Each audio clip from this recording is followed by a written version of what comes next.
Hola, je suis Angélique d'Animae, coach d'âme et praticienne en soins énergétiques. Après des années à l'hôpital comme technicienne de laboratoire, j'ai choisi de remettre du sens dans ma vie. Aujourd'hui, j'aide les femmes sensibles à sublimer leur relation avec leur cheval parce que ton cheval n'a pas besoin d'une cavalière parfaite. Il a surtout besoin que tu sois toi, simplement toi, libre et authentique. Si tu te sens perdu, que tu donnes tout à ton cheval sans vraiment t'écouter et que tu cherches des outils de compréhension, une bonne dose de bienveillance, de motivation et de bonne humeur, alors tu es au bon endroit. Parfois seul, parfois accompagné d'invités inspirants, dans ce podcast, je te parle d'énergie, d'émotions, des cycles de la nature, de développement personnel, de mindset et surtout de ce lien sacré qui t'unit à ton cheval. Alors, installe-toi confortablement et c'est parti pour l'épisode du jour.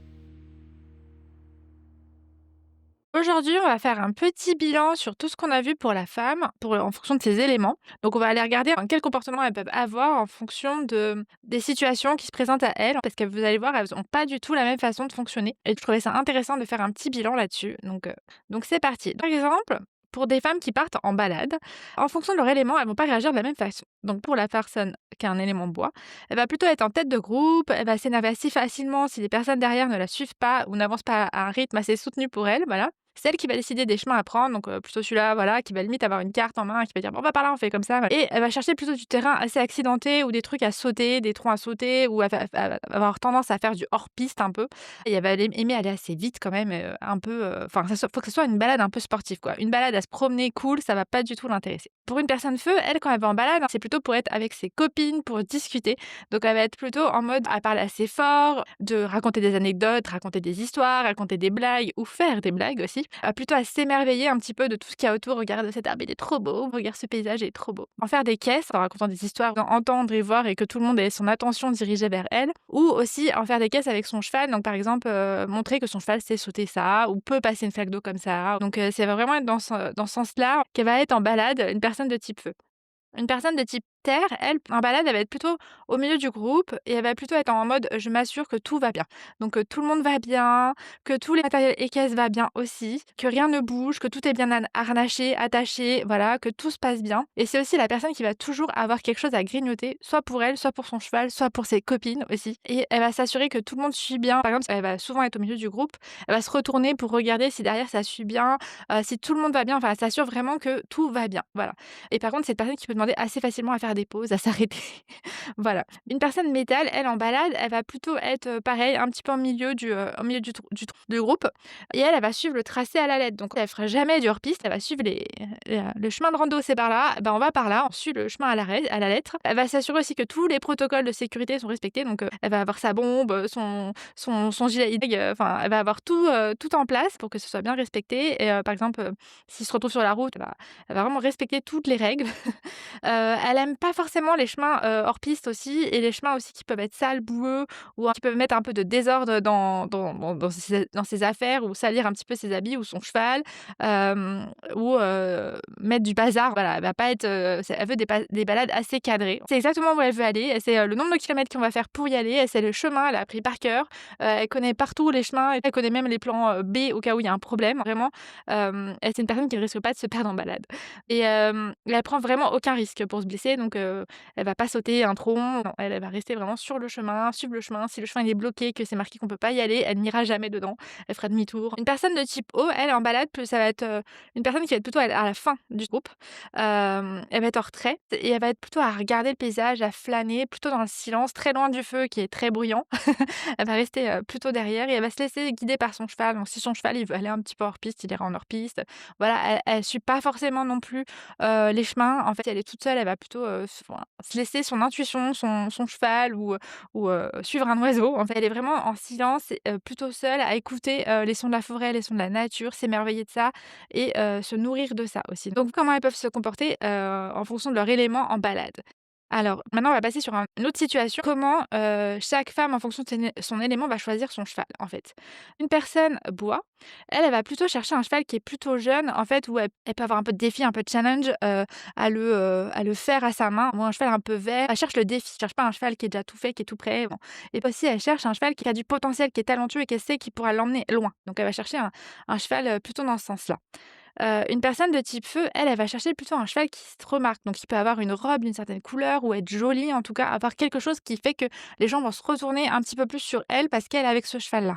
Elle va chercher un cheval aussi qui a des allures assez expressives parce que justement on le voit, on le remarque. Et elle va chercher aussi un cheval avec qui elle a une vraie connexion émotionnelle.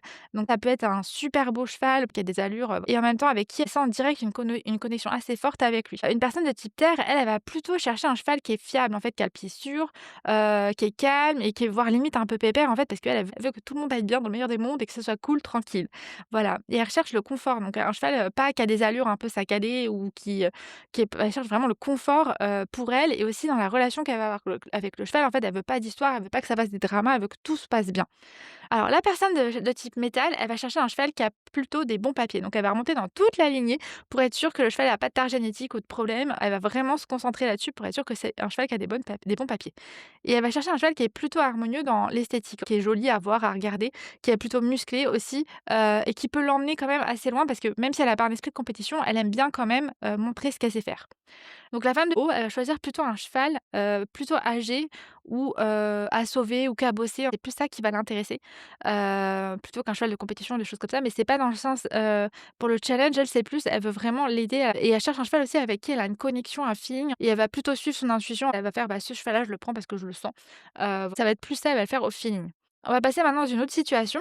Bah, s'il y a une blessure, comment réagit, une femme de type bois, de type feu, de type terre, ou métal? En fait, la personne de type bois, le premier réflexe qu'elle va avoir, c'est se mettre en colère. En colère contre le gérant qui n'a pas géré le pré, par exemple, si tu un problème de pré, en colère, contre son cheval parce qu'il fait n'importe quoi. Enfin, bah, le premier réflexe qu'elle va avoir, c'est se mettre en colère. Ensuite, elle va prendre le lead sur le truc.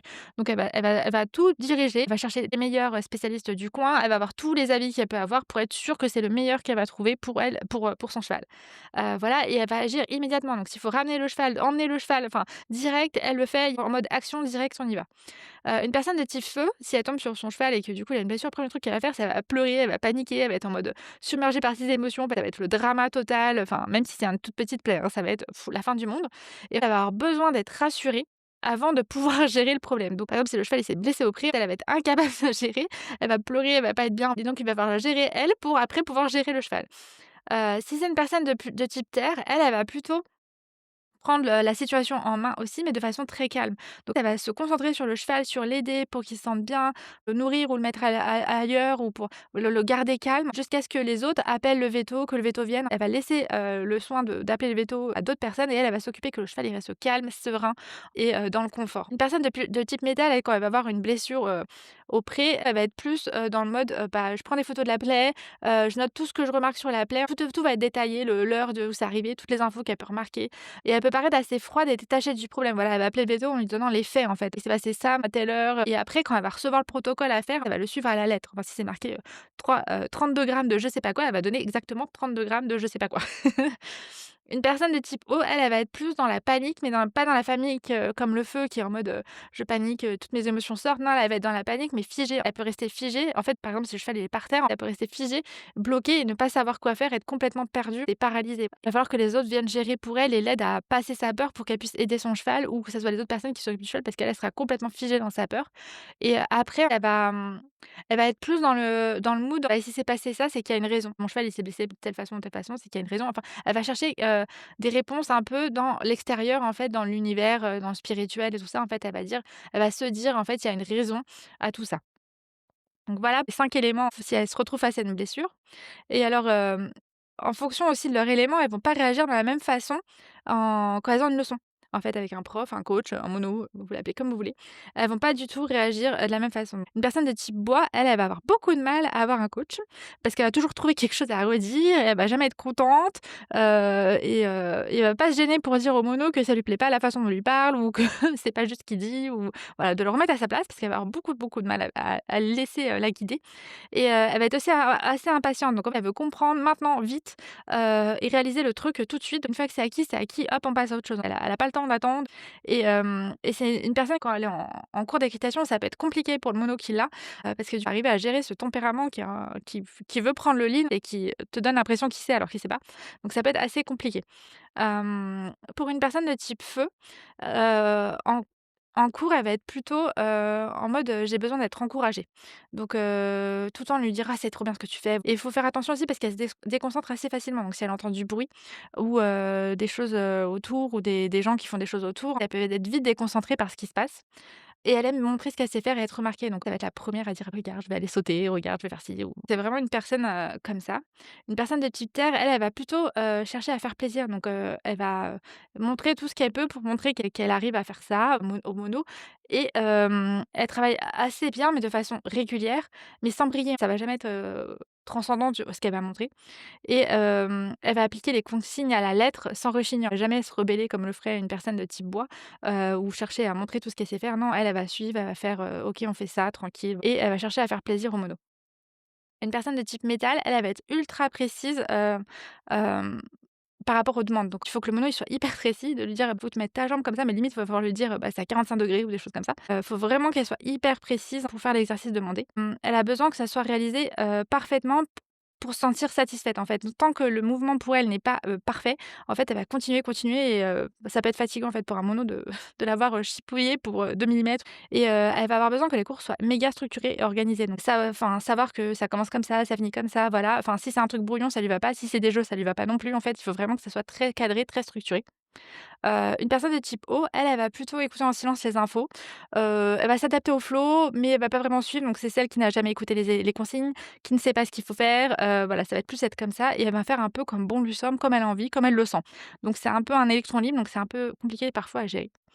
Au niveau du budget équestre, elles vont pas avoir non plus le même comportement. Donc une personne de type bois, elle va plutôt dépenser son argent pour prendre des leçons, pour apprendre, pour progresser, rapidement et atteindre ses objectifs, voilà. Donc elle va plus être dans ce mood-là, donc elle va dépenser son argent là-dedans pour, ou, dans des super OCO, des super massages, des super trucs pour que son cheval, en fait, il soit au top et qu'il puisse gagner les compètes. Une personne de type feu, elle va être dans le mode selle dernière génération, les tapis dernière génération, le casque dernière génération, enfin tout. Voilà, assez flashy, des couleurs, qui brillent, enfin, ben, voilà, faut qu'on les voit, faut qu'on les remarque et que ça soit beau et que ça pète, voilà.